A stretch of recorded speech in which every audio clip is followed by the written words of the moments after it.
Well, good news everyone, we're back in business. I'm all suited up, I've got my coffee, the sun is shining, and we're here to review a book.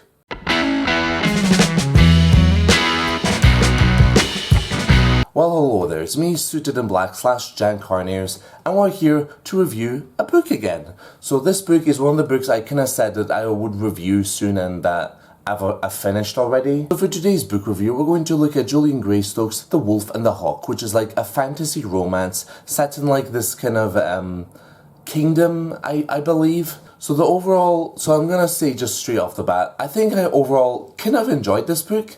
I thought it had some really decent kind of, qualities to it. I think the writing style is the thing I'll praise the most in this video.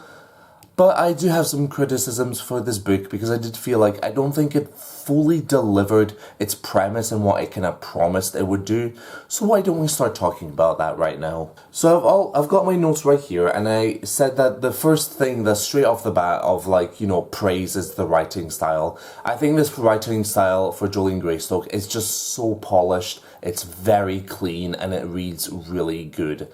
I think I just got through the book because of how easy it was to read and how fluid and how much it flowed, and it was so good.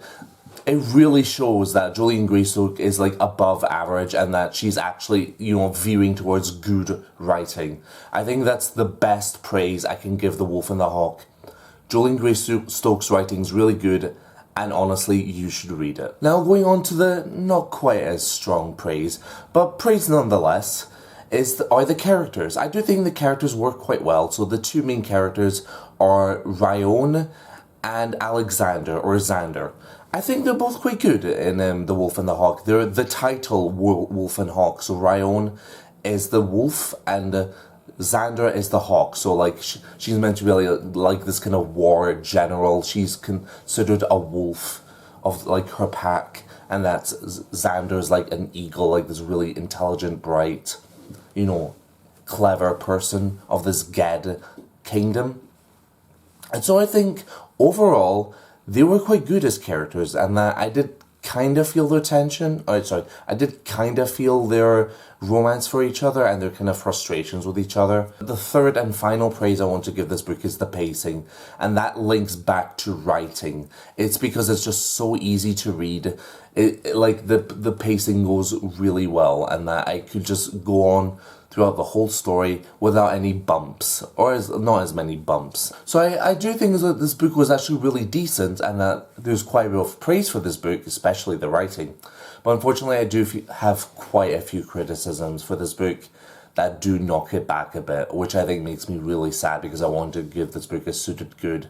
But you will see why I'll give this book, without spoiling it already, but this book will get a suited average. So I've got all the criticisms here as well, just underneath the praise. So the first criticism I want to make is that I kind of feel like the romance wasn't explored that much in this book, without sounding a bit sad and without sounding a bit disappointed.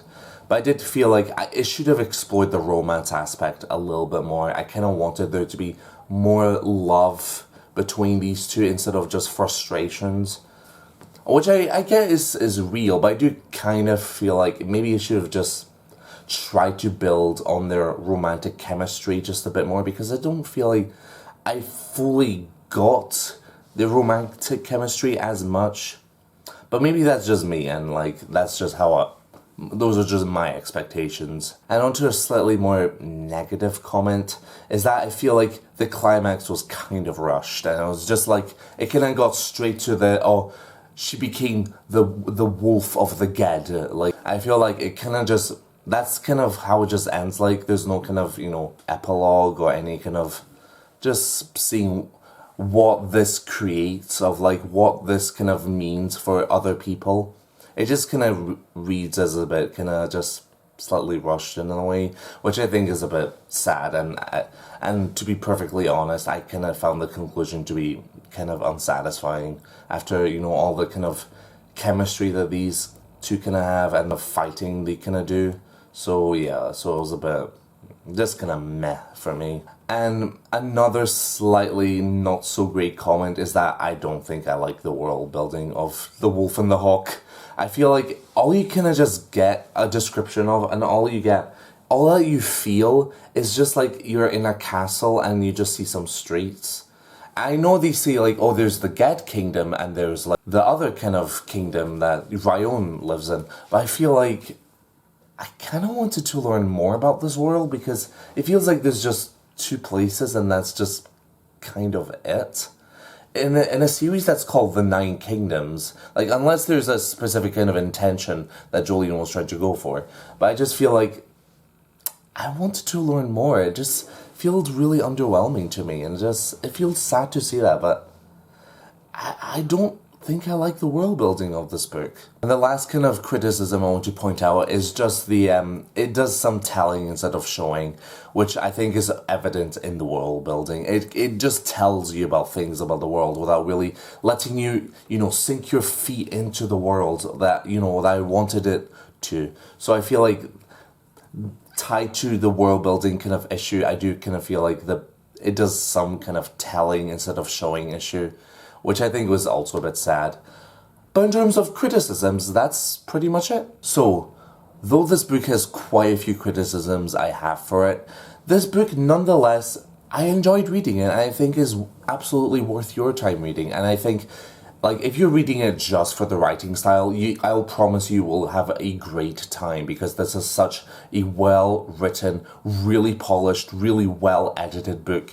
Remember how I made that 2021 video about how, when I talked about the ocean at the end of the lane, how if you edit your book, it can do wonders and that you will have people loving it? This is exactly what I mean.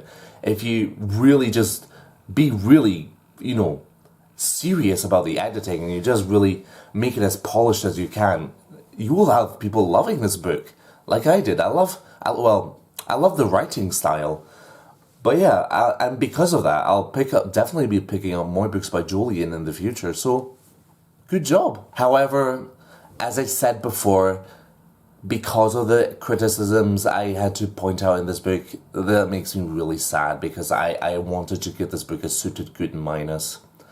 But instead, this book just gets a suited average plus.